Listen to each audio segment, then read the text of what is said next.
Hello, I'm Leanne Sanders. This is APTN News InFocus.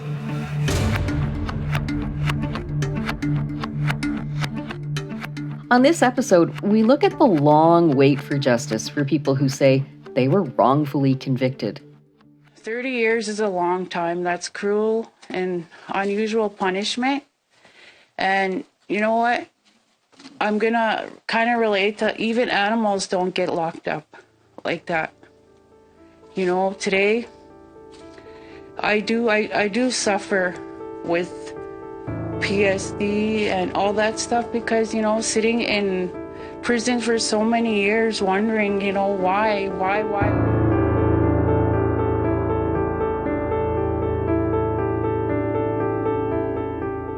That was Odelia Quewezance at a news conference in 2022 in Ottawa.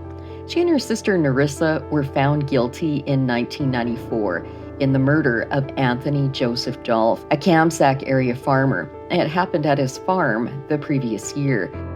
A younger cousin of the two girls admitted to carrying out that killing, but the girls were also charged and convicted and served more than 30 years in prison for a crime they say they didn't commit.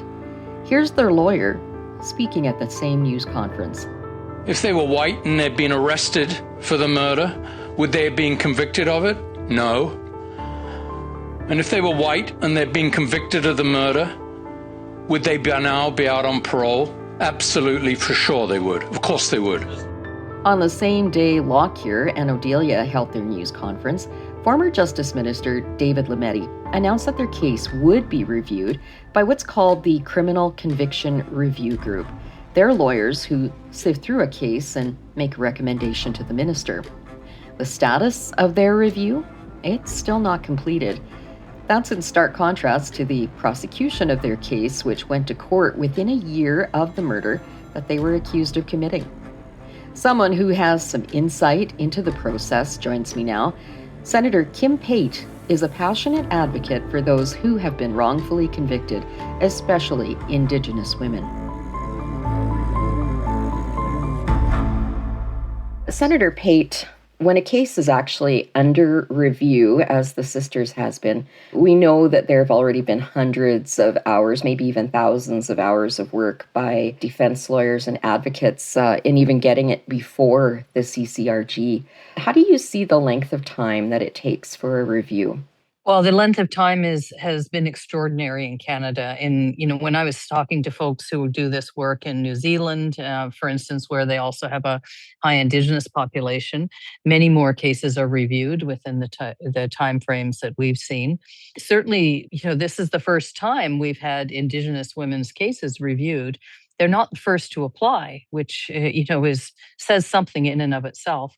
And the fact that we're now waiting 4 years on for a decision to be taken, the investigation, to my knowledge, was completed at least a few years ago.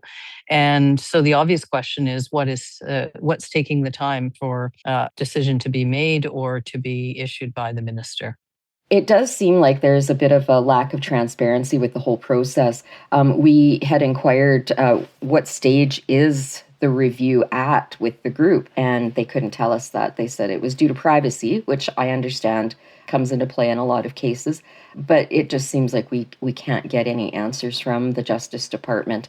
And is that just my view, or does everybody have sort of the same issue with that? Well, you can probably tell from my expression, whose privacy? I mean, presumably they mean the privacy of Odelia and Narissa Quewezance, whose review it is. And to my knowledge, in the discussions I've had with both of them, neither of them have any idea where things are at. And when they've asked their lawyers who are involved and asked their lawyers to communicate with me, they're told that, basically encourage me to ask the minister. So the reality is, the question is whose privacy is being protected. If it's the women's, they want the information out there. So it would be in a nanosecond to obtain the consent if they don't already have it, which would be a shock to me. Usually, as the investigation is undertaken, everybody who's involved consents to provide the information. So, that to me sounds like a stalling tactic as opposed to a legitimate reason why we have not received this information. Not so much me, but why they have not received the information about what's happened with the review of their files. Right.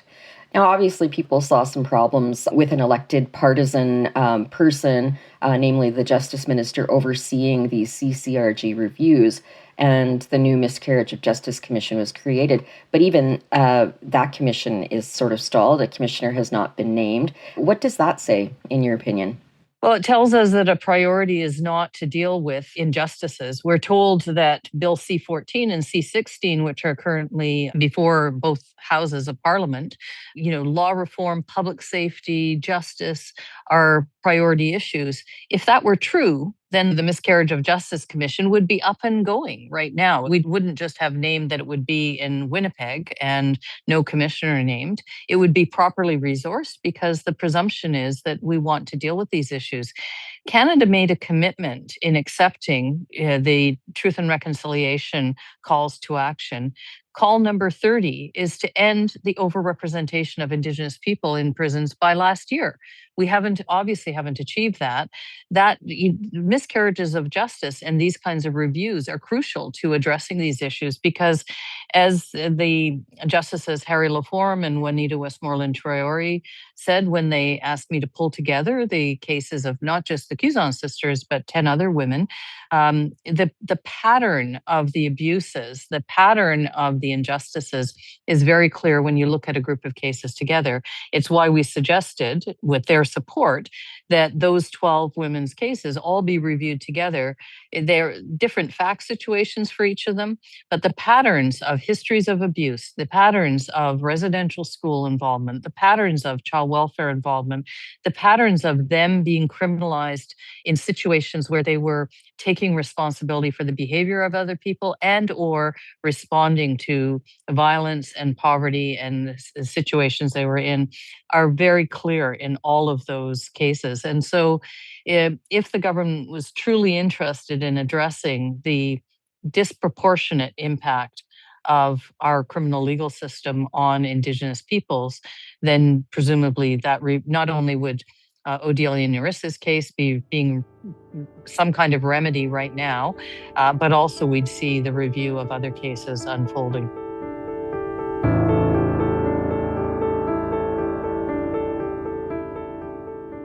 Do you believe, you've done so much work in this area, but do you believe Indigenous women in the justice system are faring any better in 2026 than when the Quewezance sisters were convicted 32 years ago? Sadly, no. 32 years ago, Indigenous women and men were about 11% of the federal prison population.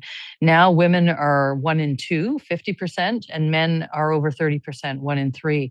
So the situation is getting worse. And in large part, that's because not only are the issues within the criminal legal system, I don't call it a justice system because particularly for Indigenous people, there's not much just about it. But not only have the issues not been dealt with there, but we haven't dealt with the very issues that contribute to more people being in the system, and that is the lack of supports in community, economic, social, health supports. In many First Nations communities, we know we still have boil water advisories. We know we still have inadequate housing. We know we still have inadequate access to community supports and education.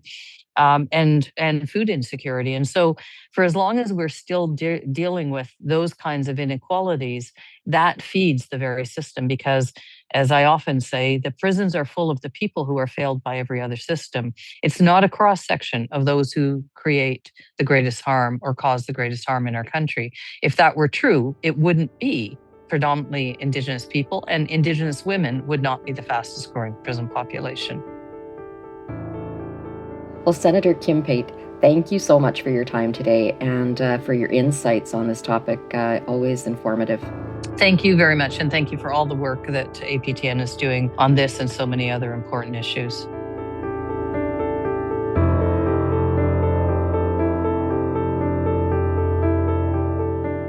The main criticism of the Criminal Conviction Review Group is that it moves at somewhat of a snail's pace. To speed it up, the federal government passed legislation to develop a new body to review cases called the Miscarriage of Justice Review Commission. But But there's a problem that was recently exposed by Kevin Donovan, the Toronto Star's chief investigative reporter. Donovan's recent article on the commission reported that after 4 years from being announced, it's still not operational. Kevin, you recently wrote a piece on the federal government's delay in getting the Miscarriage of Justice Commission going. You say in your article that you made several requests over months for information from the government. From your inquiries, did you get a good sense of what the holdup is with this commission?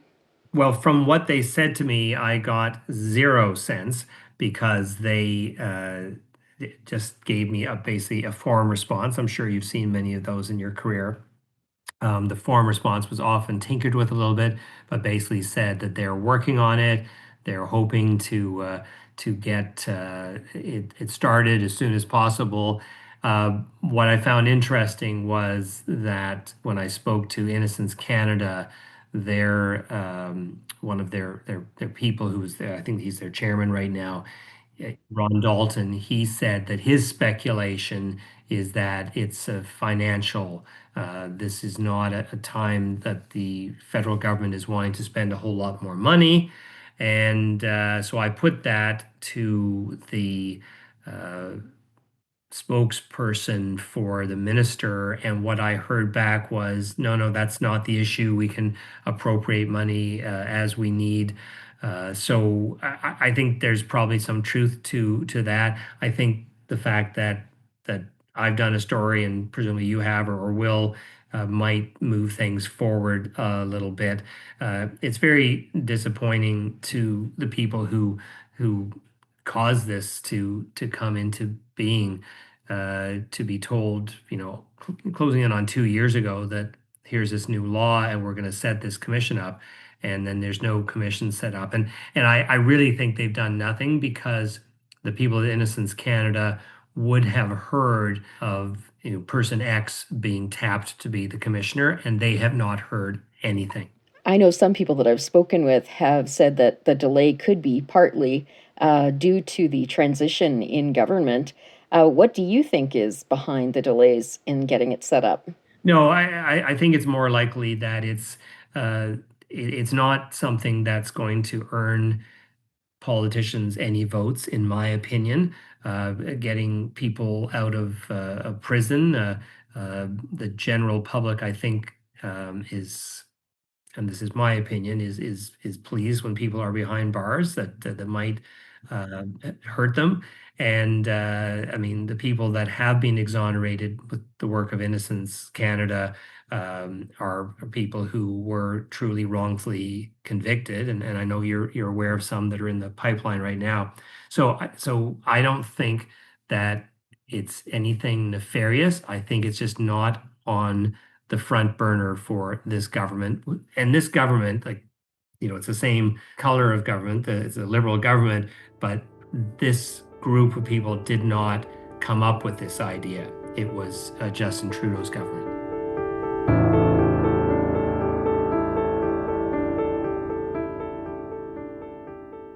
From reading your article, it seems like not only is there a delay, the cases that do get referred may not be getting equal treatment by the existing CCRG. Is that your take on this? Yeah, that's correct. The only one that I have any personal knowledge of is related to Christopher Sheriff, who is the person I've been writing about in a series over the years called Murder on Mount Olive.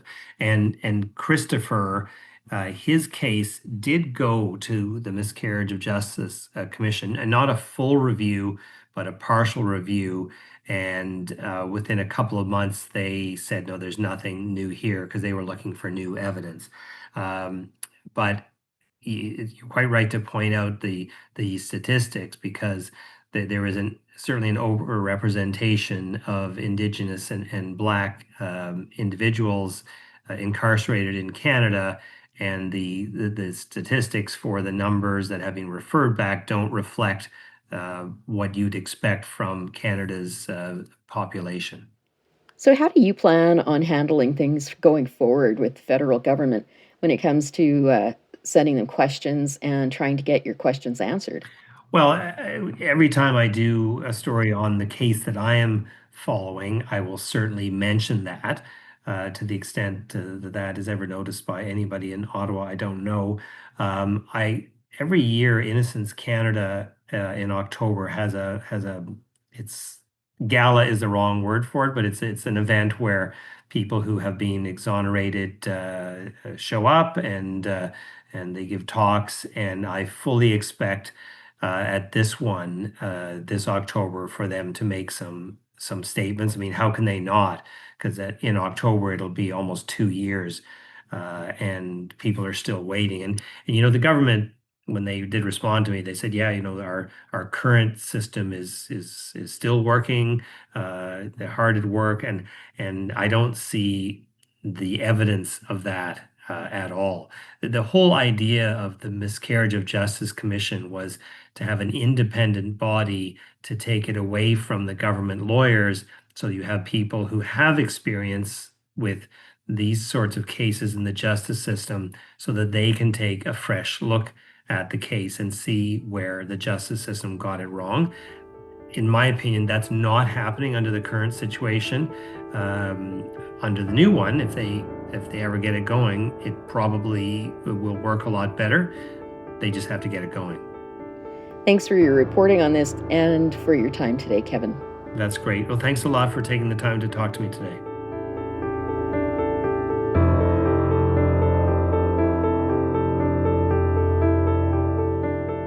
How is this Miscarriage of Justice Commission supposed to work? For that, I reached out to Kent Roach, Canada's foremost expert on the topic and a University of Toronto professor. He's also the author of several books, including 2023's Guilty Pleas, Imagined Crimes, and What Canada Must Do to Safeguard Justice. Kent, what was the expectation when all of the consultations and the work was all completed on the Miscarriage of Justice Act, or as it's known, the David and Joyce Milgaard Law, and it was passed in 2024? I think first I'd like to start with the work that Justice Laforme and Westmoreland Traore did. And they worked very, very hard during 2021 in terms of public consultations. And they submitted their report, I think it was in the fall of 2021. And so there was a real expectation, I think, then that they had provided a pretty good, 225-page blueprint for what the legislation should be. And then there was lots of delay, and we didn't really see the legislation surface until about 2 years later. And there were some changes. There was some disappointment when the legislation was first introduced, the bill was first introduced. There were some changes in the House of Commons committee. And then by the time we got to the Senate, it was that kind of old story, take it or leave it. And it got through the Senate. So, you got to remember this was a time when there was a minority government. There was not an expectation that the Liberal government would be reenacted. And so it was late in 2024 that the law, the David and Joyce Milgaard Law, was enacted. And so, there's obviously going to be some transition periods, but I don't think many of us thought that we would be sitting here on the first day of June in 2026 with no appointments to the new commission. Right. So the Justice Minister's office says that they are working diligently on getting the new commission up and running, but no one has been hired yet. What do we make of that? Well, I mean, I know things move slowly in Ottawa, but, there's a lot of other justice legislation and initiatives that have been fast tracked. So my worry is doesn't really seem to be a priority. And I also worry about the applicants who have applications outstanding to the federal minister of justice, because they're in a kind of limbo. And, one of the most important, and I think the most positive changes in the new legislation is that the standard for the commission to order a remedy is lower than the standard for the Minister of Justice. So until we get the commission up and running, it's difficult for me to see how that lower standard is actually going to be applied.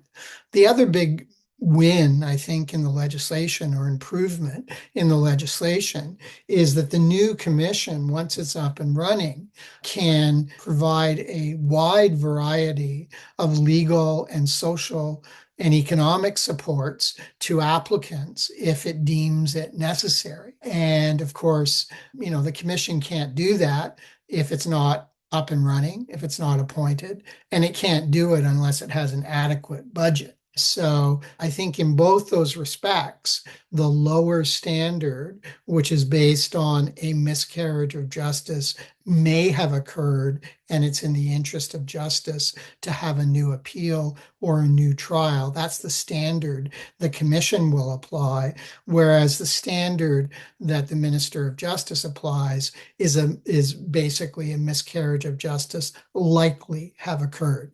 Now, it may not seem to you like there's a big difference between may and likely, but you have to go and pay for 3 years of expensive law school to realize that there can be a huge difference between may, which goes to possibility, and likely, which goes to a probability.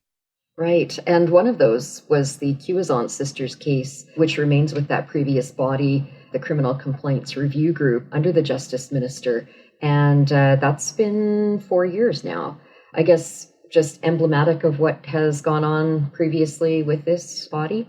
Yes, I mean, there have been even longer waits, I'm sorry to say, waits of up to 6 years. So, I don't want to be too harsh on blaming people, because the system is such that, that it isn't just up to the minister to make the decision. There has to be investigations when that is warranted. And then they have to present the results of their investigation to the applicant. So the applicant gets a chance to say, well, you got that wrong. But, the long and short of it is the clock is ticking. And while the clock is ticking, the applicants may be in jail, they may be out of jail, but they still have the stigma of a criminal conviction.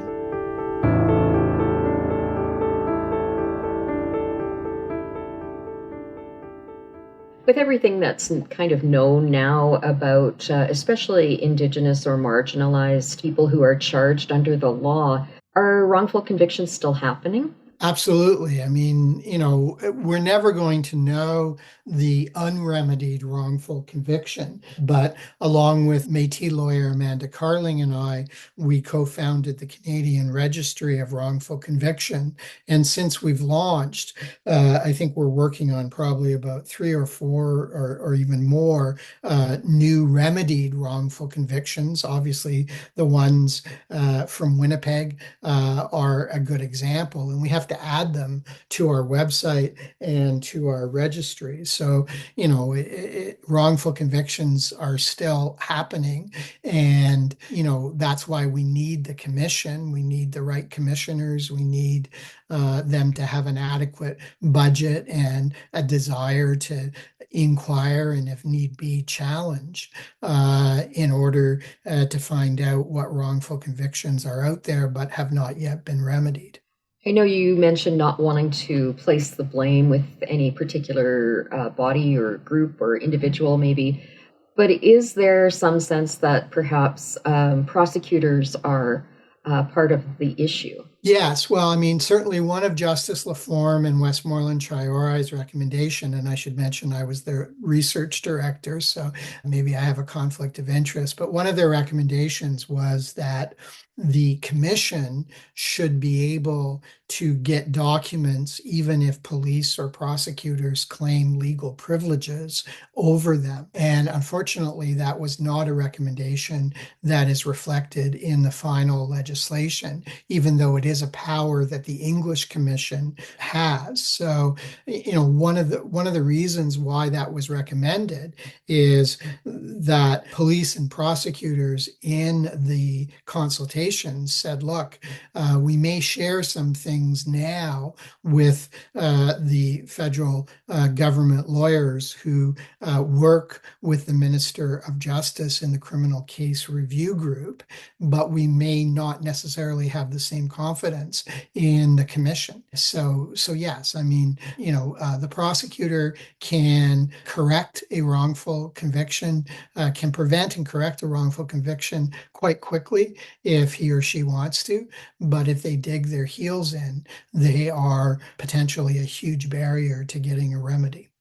In your book, you explore how plea deals offered by the Crown are also a factor in some wrongful convictions, and how big of a problem is this in Canada? Well, I mean, I reached the conclusion in my book that it's inevitable that there are going to be guilty plea wrongful convictions. And I look at the cases of two Indigenous people, the late Richard Catchaway from Manitoba and Mr. Clayton Boucher from Alberta. In both those cases, they were denied bail and they were given plea bargains of time served. Right. So you'd have to be almost irrational not to take that bargain, even if, as in both cases, it was later proven it was impossible for either Mr. Catchaway to have committed the crime or for Mr. Boucher to have committed the crime. So these are things that happen literally every day, every hour that the courts are open.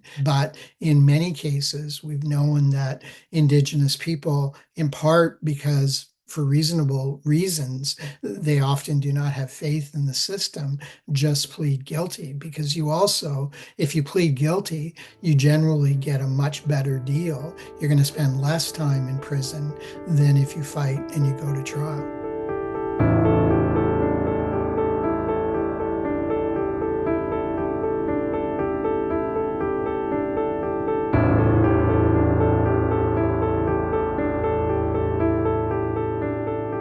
Kent, I appreciate your time. Thanks a lot.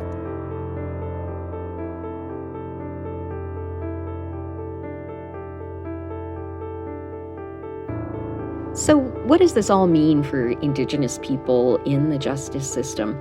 For that perspective, we talked to Suzanne Patles, a Mi'kmaq lawyer and member at large with the Indigenous Bar Association. So, Suzanne, we're just looking at the issue of the Miscarriage of Justice Commission not being up and running yet. And it's been on the books now for a while, but we still have no physical commission to speak of. There's no chief commissioner and there are no members. And you did speak with some eloquence to me about how important this issue is for the wrongfully convicted, especially Indigenous folks who've already had so many barriers within the system itself. I just wanted to reiterate that when we speak about justice from an Indigenous standpoint, you see something else, especially in the miscarriage of justice. You see people have been cut off from the land, language, ceremony, and community, and then punished for the symptoms of that disconnection. So that has really shaped my views on justice reform. It's convinced me that we cannot limit ourselves to small little tweaks. We need to be rethinking systems in place. So when you place the Quewezance sisters and Donald Marshall Jr. in that landscape, you see that wrongful convictions aren't random. They're a predictable outcome of a system that mistreats Indigenous people, where the systems misuse their power, and where systems refuse to see the full context of our lives as Indigenous peoples. These miscarriages of justice reveal the deepest failures of the system. In law, we talk about miscarriages of justice as cases where conviction is unsafe, where new evidence, fresh legal analysis, or systemic concerns show that, the verdict can't stand. But for a person living that reality, a miscarriage of justice is not a legal category. It takes years from their lives. It's children growing up without a parent. It's communities losing leaders, knowledge keepers, caregivers, to a system that got everything wrong. So for Indigenous people, we know that these cases aren't isolated. The Marshall Inquiry documented how racism and bias infected every stage of the process, from the investigation to his charges, to the trial and to the appeal. Other inquiries and commissions have echoed that type of pattern. And it's my hope that this commission, what right now we can consider proposed, because although it's legislated, there have been no concrete actions to really take charge of the initiative. We see similar concerns with the lack of initiative from government.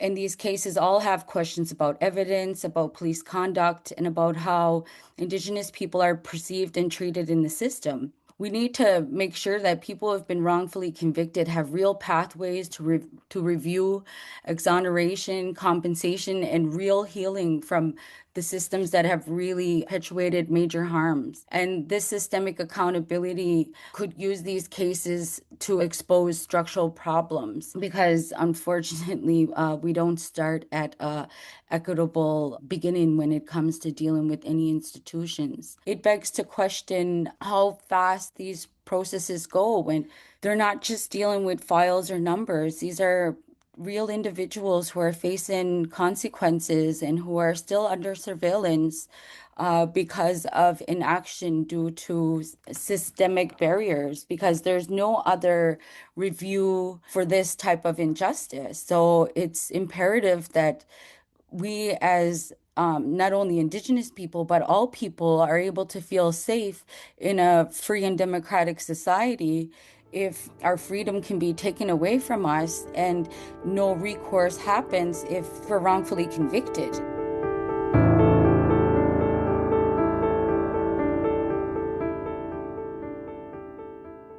You mentioned as well in your piece that incorporating Indigenous laws is not about replacing one system with another, but I've always found it interesting that people didn't acknowledge that Indigenous peoples here already had systems of their own that worked very well. And how would that work if more of that was incorporated?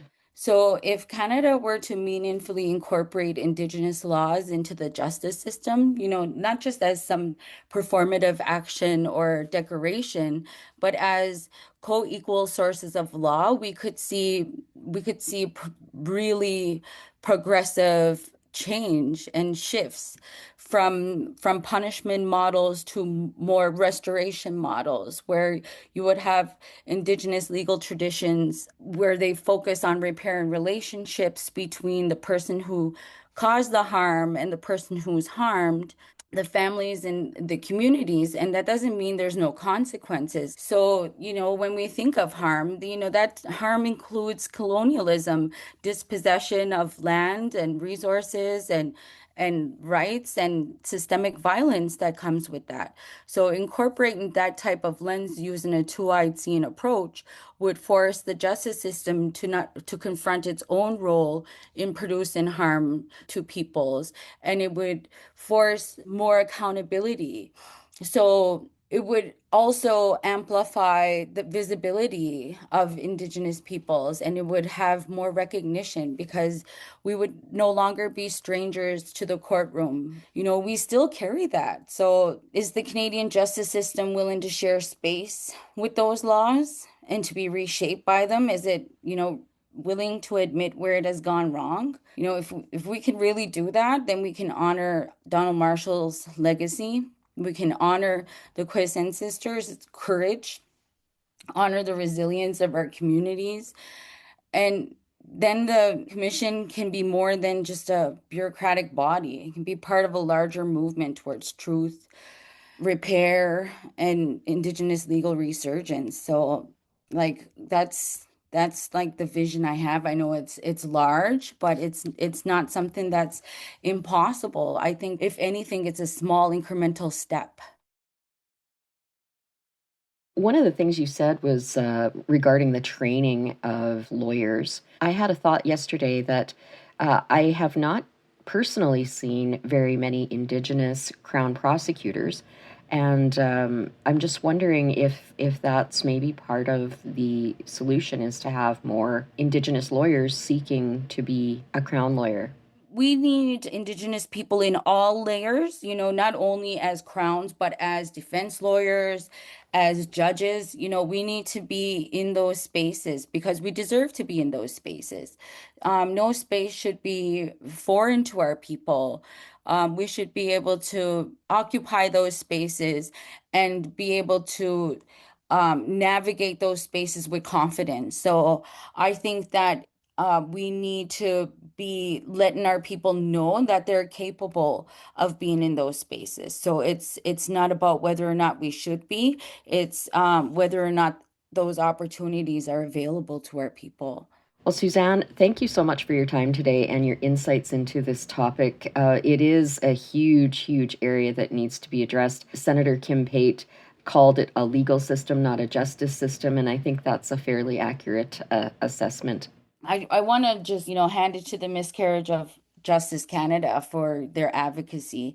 And, as said in one of their documents, justice delayed is justice denied. But as I said, what I written, it's not just, it's, the complete removal of their dignity. It's far more than just denied.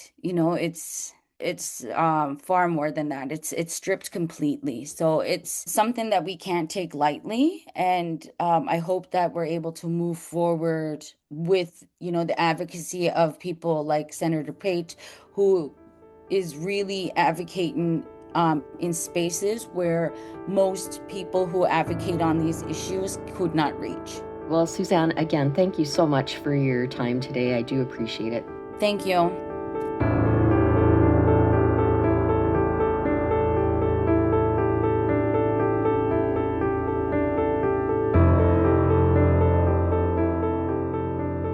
You can find our archive on the Quewezance Sisters online at aptnnews.ca, as well as my latest story on their case and updates on the Miscarriage of Justice Commission.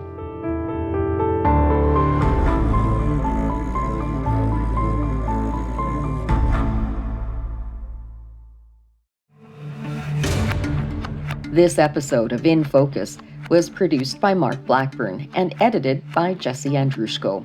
Charmaine Straker is executive producer of APTN News InFocus.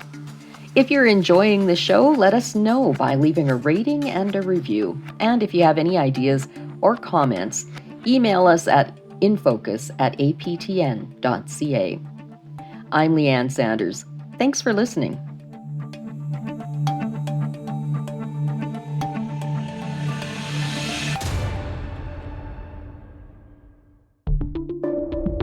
Incidents and negative interactions between security guards and civilians seem to be becoming more common these days. It has us wondering, what are the actual responsibilities and powers of security guards, and why do these incidents keep happening? I'm Savannah Kelly. Join me and my co-host Jesse Andrushko on APTN News Answers, a new series where we shed light on topics related to current events and issues facing Indigenous people. Watch now on the APTN News YouTube channel.